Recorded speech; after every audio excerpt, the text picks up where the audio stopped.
আমাদের দৈনন্দিন জীবনে মুদিখানা, মিষ্টির দোকান, কাপড়ের দোকান, শপিং মল এবং ছোট থেকে বড় সমস্ত দোকানে যে বিষয়টি কমন जो भी ऐप সেটি है হলো ফোন इसे পে चल जाएगा। স্ক্যানার বা আমাদের হাতে থাকা স্মার্টফোনের মাধ্যমে ফোন পে অ্যাপ্লিকেশনকে ব্যবহার ডিজিটাল পেমেন্ট সার্ভিস অত্যাধিক পরিমাণে বৃদ্ধি পাচ্ছে, যার মাধ্যমে আমরা ডিজিটালি টাকা পয়সা লেনদেন করি।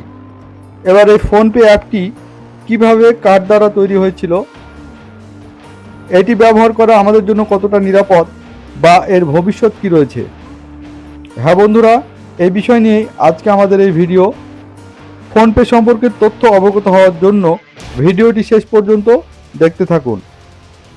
ফোনপে হলো একটি ই কমার্স পেমেন্ট সিস্টেম ও ডিজিটাল ওয়ালেট সংস্থা। এটি সদর দপ্তর ভারতের ব্যাঙ্গালোরে অবস্থিত। এটি 2015 সালের ডিসেম্বরে সমীর নিগম, রাহুল চারি এবং বুর্জিন ইঞ্জিনিয়ারের দ্বারা প্রতিষ্ঠিত হয়েছিল।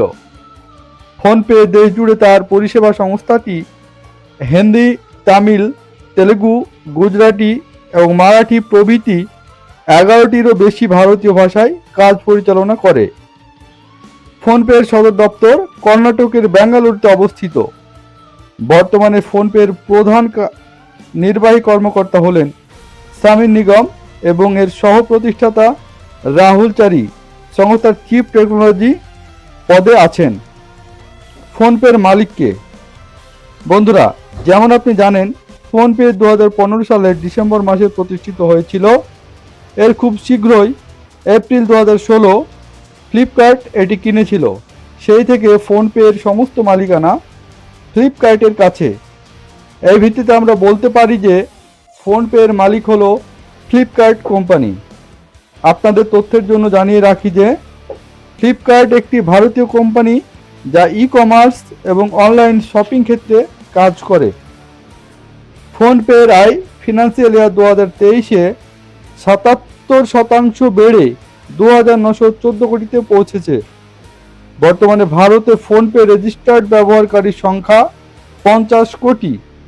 ফোনপের সিইও সমীর নিগম বলেছেন, 100 কোটির বেশি ভারতীয়কে আর্থিক সুযোগ সুবিধা পৌঁছে দেওয়াটা আমাদের লক্ষ্য। এবার ফোনপে ব্যবহার আপনার জন্য কতটা নিরাপদ সেটা বলতে গেলে এই সংজ্ঞাটা বুঝে নিতে হবে। এনপিসিআই প্রেরক এবং প্রাপকের ব্যাংকগুলির মধ্যে নিরাপদ তহবিল স্থানান্তরের সুবিধা দেয়। অবিলম্বে ইউপিআই পিন প্রমাণীকরণের পরে তহবিল স্থানান্তরিত হয় এবং উভয় পক্ষই লেনদেনের নিশ্চিতকরণ পায়। এনক্রিপশন এবং মাল্টিফ্যাক্টর প্রমাণীকরণ সহ ইউপিআই এর নিরাপত্তা ব্যবস্থা লেনদেনের নিরাপত্তা নিশ্চিত করে। 2023 সালে $2.98 ট্রিলিয়ন থেকে 2030 সালে $18.84 ট্রিলিয়ন পৌঁছানোর পূর্বাভাস দেওয়া হয়েছে। এক্ষেত্রে আমরা বলতে পারি আগামী দিনে ফোনপে একটি বিরাট বাজার দখলের চেষ্টায় আছে।